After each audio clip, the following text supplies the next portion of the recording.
तो चलिए फिर आ गई हूँ मैं आज एक नई वीडियो के साथ। तो मैं आज लेकर आई हूँ लोटस का फेशियल। अगर आप लोटस का फेशियल करने की सोच रहे हो या आपको नहीं समझ में आ रही है कुछ चीज़ें, तो मैं आपको बता दूँ पहले ही कि लोटस के फेशियल में कई तरह के अलग अलग स्टेप आते हैं।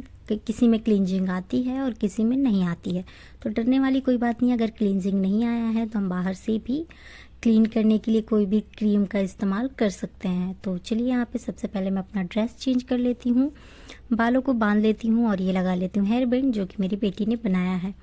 तो चलिए यहाँ पे सबसे पहले मैं अपने मेकअप को क्लीन करूँगी एक वेट वाइप से। तो अच्छे से मैं अपने मेकअप को निकाल लेती हूँ। मेकअप लगा तो हम लेते हैं लेकिन उसकी मतलब फेस की क्लीनिंग भी उतनी ही ज़रूरी है। मेकअप निकालने के बाद की केयर भी ज़रूरी होती है। तो चलिए यहाँ पे मेकअप निकालने के बाद मैं सबसे पहले ले लूँगी स्क्रब।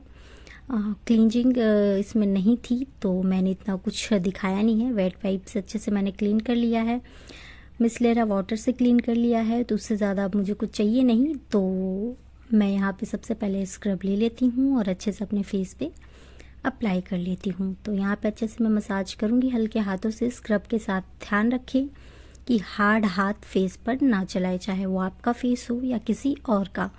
अपने फेस पे करने में थोड़ी सी दिक्कत आती है लेकिन आप कर सकते हो। तो चलिए यहाँ पे फेस में अच्छे से स्क्रब कर लेती हूँ अच्छे से कोने कोने तक, क्योंकि जो भी मेकअप है वो निकल के आ जाए। तो यहाँ पे फेस का मतलब क्लीन रखना भी ज़रूरी है, थोड़ी सी केयर करनी भी ज़रूरी है। तो चलिए यहाँ पे अच्छे से मैं स्क्रब कर लेती हूँ। तो यहाँ अच्छे से स्क्रब करने के बाद पूरे एरिया में, फोरहेड, आंखों के नीचे, डार्क सर्कल के पास, हर जगह मैं कवर कर लेती हूँ। तो यहाँ पे मैं कवर करने के बाद अच्छे से आप देख रहे हो ऐसे ही आप लोगों को भी फेस मसाज करनी है। आप यूज़ कुछ भी कीजिए, चाहे वो स्क्रब हो या क्लींजिंग क्रीम या जेल, कुछ भी हो, लेकिन आपको डायरेक्शन ऊपर की तरफ फेस का रखना है और नेक का नीचे के साइड ही रखना है। ये मुझे फील हुआ, मतलब फील नहीं, एक्सपीरियंस किया है मैंने। और बाकी आप लोगों की मर्जी, आप कहीं भी कुछ भी देखकर सीख सकते हो। तो चलिए यहाँ पे मेरा स्क्रब कंप्लीट हो गया और मैंने अपने फेस को क्लीन कर लिया। अच्छे से क्लीन कर लीजिए, उसमें कोई भी दाना रह ना जाए। तो चलिए यहाँ पे अगर आप कुछ रहेगा तो वो जेल के साथ भी स्किन पे रगड़ खाएगा, क्योंकि किसी की सेंसिटिव स्किन होती है तो उनके फेस पे दिक्कत हो जाती है। तो चलिए यहाँ पे जेल का मैं हार्ड हाथों से मसाज नहीं करूँगी, जेल में लाइट हाथों से मसाज करूँगी। और कोशिश रहती है मेरी कि जितनी हल्के हाथों से जेल की मसाज हो उतना अच्छा है, क्योंकि जेल को मैं स्किन में एब्जॉर्ब करती हूँ। क्योंकि गर्मियों में जेल ज़रूरी होता है, सर्दियों में तो आप स्किप कर दो तो भी कोई दिक्कत नहीं है, क्योंकि जेल की वजह से स्किन पे थोड़ी सी ड्राइनेस आ जाएगी, मतलब ऑयल कंट्रोल हो जाएगा जेल की वजह से। और सर्दियों में हमें ऑयल कंट्रोल की इतनी ज़रूरत पड़ती नहीं है। तो चलिए यहाँ पे जेल मैंने स्किन में एब्जॉर्ब कर दिया है और जो एक्स्ट्रा होगा वो क्लीन हो गया होगा। वैसे जेल और क्रीम मैं क्लीन नहीं करती हूँ। तो यहाँ पे मैं ले लेती हूँ क्रीम और यहाँ पे मैं अप्लाई कर रही हूँ क्रीम को अच्छे से, और इसे मैं करूँगी 15 मिनट तक अप्लाई। क्रीम की जब भी मसाज करती हूँ मैं ध्यान रखती हूँ कि मैं अपने फेस को ऊपर की तरफ पुश करूँ, मतलब नीचे की तरफ ना करूँ, क्योंकि फेस मसाज जब भी होता है तो ऊपर के डायरेक्शन में ही करनी चाहिए। इससे आपकी स्किन की लाइनिंग कम होती है, स्किन टाइटनिंग होता है और फेस में ग्लो आता है। फेस में ग्लो तो आएगा ही आएगा अगर आप फेशियल कर रहे हो तो यहाँ पे अच्छे से आप देख रहे हो कि आपको आराम से, शांति से फेशियल करते टाइम बिना किसी स्ट्रेस के फेशियल करनी चाहिए, चाहे आप करवा रहे हो या खुद कर रहे हो।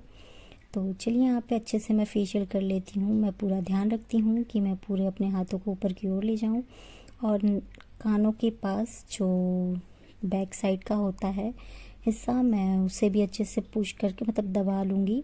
और यहाँ पे जो आपके लिप के पास लाइन होती है उसे भी आप थोड़ा सा टाइम दोगे तो वो कम हो जाती है। मतलब क्रीम का यही होता है कि स्किन टाइटनिंग होनी चाहिए। किसी भी फेशियल को अगर आप कर रहे हो तो स्किन टाइटनिंग होनी ही चाहिए। तो चलिए यहाँ पे अच्छे से मैं अपना फेस मसाज कर लेती हूँ, 15 से 20 मिनट तक कर लेती हूँ मैं। ऐसा नहीं है कि मैं खुद का ही कर रही हूँ, अगर मैं क्लाइंट का भी करती हूँ तो टाइम में लगा देती हूँ। जो 45 मिनट का फेशियल होगा वो मुझसे 1 घंटा जाता है। मुझे लगता है कि रिज़ल्ट इंसान को पूरा चाहिए अगर वो पैसे दे रहा है। तो कई बार लोग इससे बोर भी हो जाते हैं कि इतना टाइम तक फेशियल कर रही है, लेकिन ठीक है, जो लोग हैं शांति से तसल्ली से करवाने वाले, उन्हें पता है कि मैं आराम से काम करके दूंगी और उन्हें रिज़ल्ट अच्छा मिलेगा। तो चलिए यहाँ पे मैं अपने फेशियल को दिखाते हुए मतलब क्रीम मसाज को आप भी कमेंट करके ज़रूर बताइएगा कि आप लोगों को कैसा लगा और कैसा आया है रिज़ल्ट। तो जैसा आप फेशियल का स्टेप देख रहे हो, आप स्टेप बाय स्टेप वैसा कर सकते हो, कोई दिक्कत नहीं है।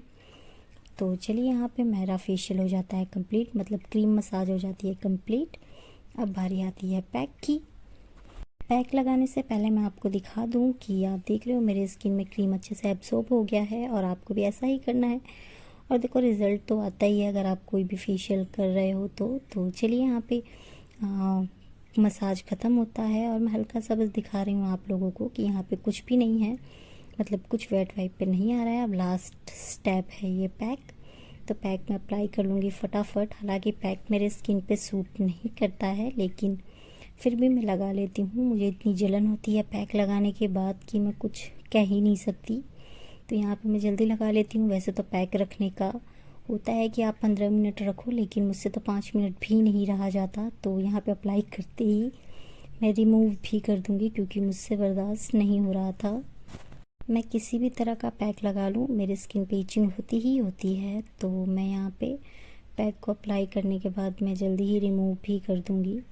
ऐसा नहीं है कि बस ये पैक, मुझे कोई भी पैक सूट नहीं करता है। तो ब्लीच तो मैं लगाती ही नहीं हूँ क्योंकि पैक में ही मेरी हालत इतनी ख़राब हो जाती है कि ब्लीच तो फिर मैं ख़त्म ही हो जाऊँगी। तो चलिए यहाँ पे मैं निकाल लेती हूँ अपना पैक।